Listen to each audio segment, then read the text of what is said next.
Пригородном Айлык-Муту силами местной молодежи и власти построили муниципальный строительный комплекс. Рядом должны были построить детскую площадку и мини-футбольное поле. Но не тут-то было. Участок, как оказалось, прежние власти уже давно передали в частные руки. Там же успели построить даже дом. Прежнее руководство сельской управы каким-то чудесным образом выдали участок в аренду некоему Джумадылу Мусаеву на 5 лет под озеленение и строительство мини-футбольного поля. Но никакого озеленения не было. И футбольное поле там не появилось, разве что свалка. То есть постоянно мусорка, постоянно собак бросает, мусор постоянно, ветер поднимается, ветер все разносит. Здесь посмотрите, вот вокруг, везде мусор вокруг нашего дома, стройматериал бросает.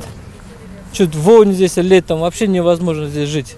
Житель села Азиз показывает нам свалку. Она образовалась на пустующем участке. Местные Айлык-Муту пока пытаются вернуть участок муниципалитету. Объект остался практически без присмотра. Владелец участка, который, как утверждают местные власти, незаконно получил красную книгу, наводить порядок здесь не собирается. Тем временем жители настроены решительно. Они требуют вернуть земельный участок под строительство детской площадки. Посмотрите на это безобразие. Во дворе 21 век, а мы живем вот в таких условиях. Здесь все бросают мусор, кому не лень. Потом приходят бездомные собаки и разбрасывают повсюду. Посмотрите сюда, везде разбросаны пакеты. Поблизости здесь строится спортивный зал. Сюда ведь дети приходят. Вернуть земельные участки муниципалитету – это сейчас главная задача Айлык-Муту. Местные депутаты даже приняли постановление об отмене договора об аренде. Как только они это сделали, несостоявшийся арендатор, который, кстати, не платил несколько лет за аренду, подал в суд на Айлык-Муту для того, чтобы отменить постановление депутатов. Эти правоустанавливающие документы подлежали обязательной государственной регистрации. Однако Джумадыл Ибрагимович, мало того, не зарегистрировал свое право на основании договора аренды, более того, он не исполнял в полном объеме все условия этого договора аренды. То есть должен был оплачивать арендную плату. Она у нас определилась в 250 тысяч сомов за 5 лет, то есть 50 тысяч каждый год, и в месяц 4 с лишним с хвостиком сомов. И более того, по крайней мере, хотя бы озеленить, приготовить грунт, потому что этот земельный участок должен был назваться мини-футбольное поле.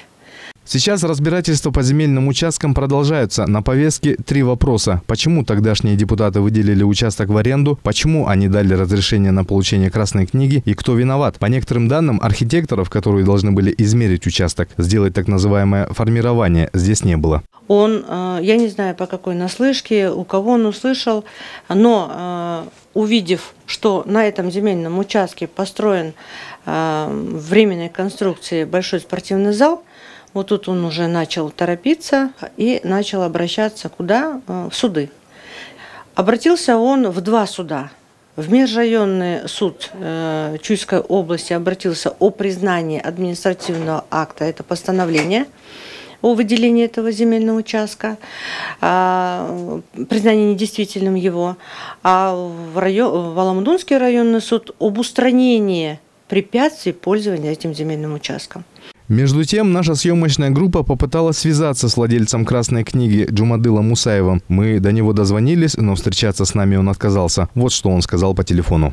Мне дали участок в аренду, а потом я получил все документы в архитектуре для получения красной книги для другого участка. Когда я хотел строить мини-футбольное поле, участок пытались забрать. Между тем, он обратился в прокуратуру Аламудунского района, обращался в архитектуру Аламудунского района, где нужно отдать должное, прокуратура, установив все фактические обстоятельства, дает ему ответ, что ваш правоустанавливающий документ не зарегистрирован. Более того, сегодня по генеральному плану это парк, является парком. Более того, еще указывает, что именно местный орган в соответствии со всеми законодательствами сегодняшнего времени любые земли нужно реализовывать, чтобы они работали, действовали на благо народа, то есть этого же населения. Впрочем, в Айлык-Муту не собираются сдаваться. Жители тоже надеются на скорейшее решение вопроса. Земли должны использоваться по назначению. Наше будущее зависит от наших детей, от нашей молодежи. Будущее государства тоже зависит от того, как будет развиваться молодежь. Данный спортзал дает возможность саморазвиваться не только физически, но и в культурном плане, но и в моральном плане тоже. Заместо того, чтобы где-то там ошиваться с людьми, там, ходить, гулять, там, заниматься преступлениями, молодежь может прийти здесь заниматься и физически себя восстановить, и морально, и культурно восстановить. Но когда я вижу вот такой вот беспредел, извините, просто душа плачет. В любом случае, точку в этом деле поставят суды и правоохранительные органы. Сейчас местные жители уже своими силами хотят ликвидировать мусорную свалку. Бахыт Кульчуманов, Улугбек Сулайманов, Нью ТВ.